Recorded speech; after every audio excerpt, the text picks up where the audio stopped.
রাজনৈতিক যারা নেতা নেতৃত্ব রয়েছেন তাদের নিয়ে সারাক্ষণই কোনো না কোনো আলোচনা চলতেই থাকে।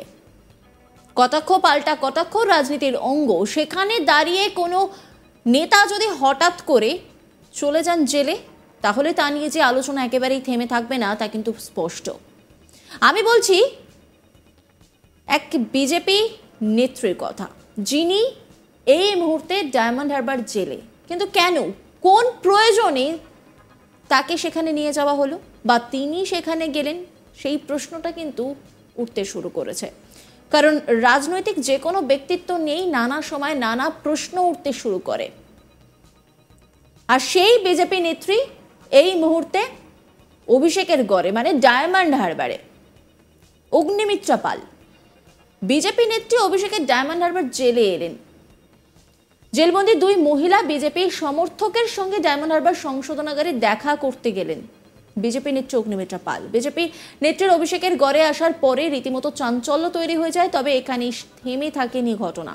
স্থানীয় বিজেপির কয়েকজন নেতাকে সঙ্গে নিয়ে বৃহস্পতিবার দুপুরে ডায়মন্ড হারবার সংশোধনাগারে বিজেপি নেত্রী যাওয়ার পরই শুরু হয় উত্তেজনা।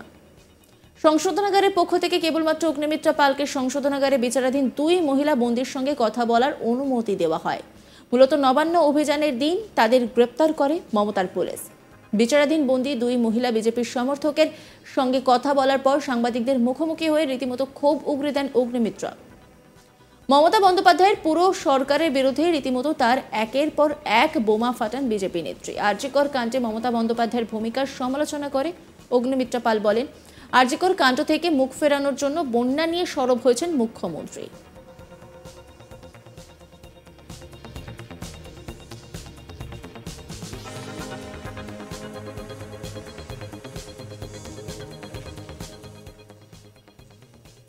অগ্নিমিত্রা পাল তিনি কি বলছেন শোনাবো আপনাদের।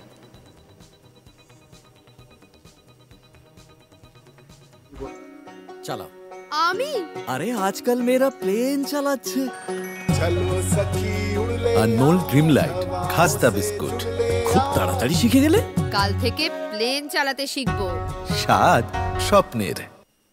আমাদের দুজন কার্যকর্তা বোন রমা দাস আর রেবেকা মোল্লা নবান্ন ঘেরাওয়ের দিন তারা আন্দোলনে ছিলেন এবং সেখান থেকেই তাদেরকে তোলা হয়।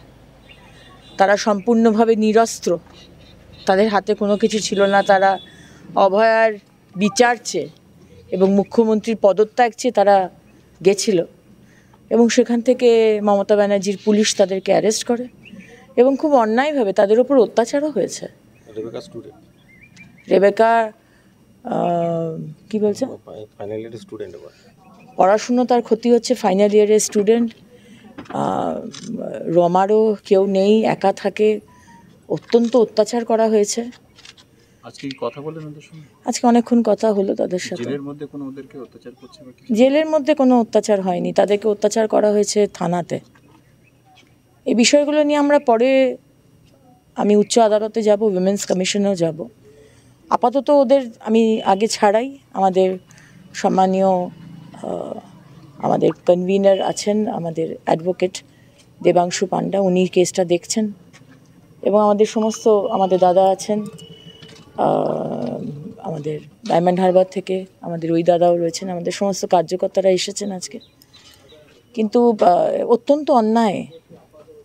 আজকে শেখ শাহজাহানের মতো লোকদের অ্যারেস্ট করা হয় না, ডক্টর সন্দীপ ঘোষের মতো লোকদের অ্যারেস্ট করা হয় না, তাদেরকে ছুট দিয়ে রেখে দেওয়া হয়েছে। তারা দুর্নীতি করছে, তারা বাংলার মানুষের ওপর অন্যায় করছে, অত্যাচার করছে। ডাক্তারবাবুদের অত্যাচারের সীমা নেই।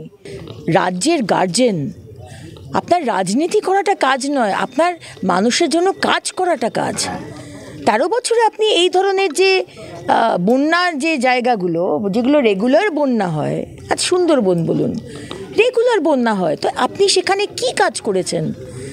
আজকে আপনি গতকাল আপনি গেলেন, সেখানে আপনি লিফট সার্ভিস দিয়ে এলেন। মানুষ একই সঙ্গে আরও একবার রাজ্য সরকারের বিরুদ্ধে বিস্ফোরক অভিযোগ তুলে সরব হন বিজেপি নেত্রী। তিনি আরও বলেন, নৈতিকভাবে আরজিকর কাণ্ডকে সমর্থন করেছেন। একই সঙ্গে তিনি মুখ্যমন্ত্রীকে সিবিআই জেরা করার দাবি জানিয়েছেন। কি বলছেন তিনি শোনাবো আপনাদের। আমরা সম্পূর্ণভাবে এই ডাক্তারদের, জুনিয়র ডাক্তারদের আন্দোলনের পাশে রয়েছি এবং ডাক্তারবাবুরা আন্দোলন চালিয়ে যাবেন কি যাবেন না সেটা তো তাদের বিষয়, তাদের ব্যাপার, তারা কি বলবে। কিন্তু ভারতীয় জনতা পার্টি এবং সমস্ত আমাদের নেতৃত্ব থেকে শুরু করে আমাদের কর্মীরা, প্রত্যেকটা মানুষ আজকে ডাক্তারবাবুদের আন্দোলনের পাশে রয়েছে। আজকে তারা দেখিয়ে দিয়েছে, এই বাচ্চা ছেলে মেয়েগুলো পশ্চিমবঙ্গের মানুষকে দেখিয়ে দিয়েছে যে শিরদাঁড়া সোজা করে কিভাবে আমাদের কলিগের জন্য লড়তে হয়, আমাদের নিজেদের মানুষের জন্য লড়তে হয়। তারা দেখিয়ে দিয়েছে, হ্যাটস অফ টু দেম।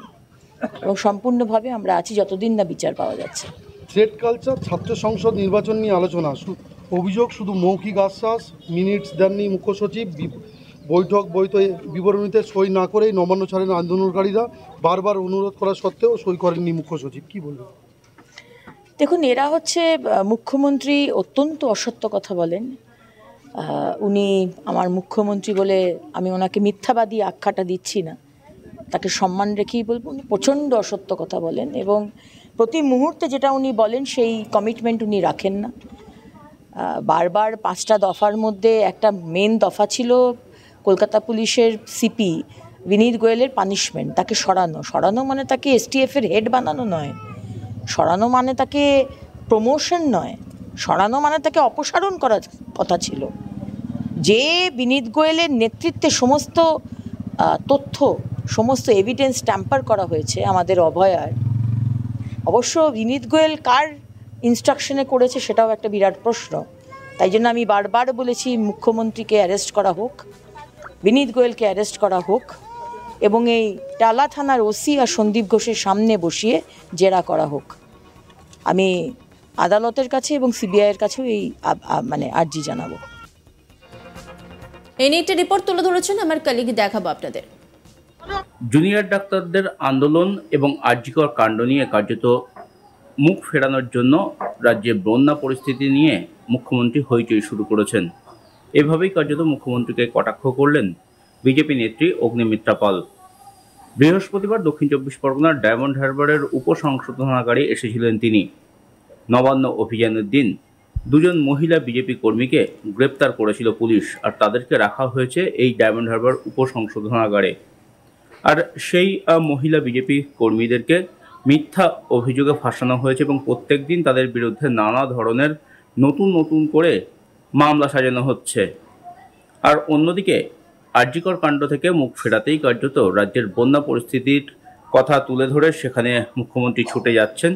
এই সমস্ত কারণেই কার্যত মুখ্যমন্ত্রী বন্যা পরিস্থিতির কথা তুলে ধরছেন, তার কারণ যাতে কিনা মানুষজন আরজিকরের কারণ। নজর রাখুন আজ তাক বাংলার ইউটিউব স্ট্রিমিংয়ে।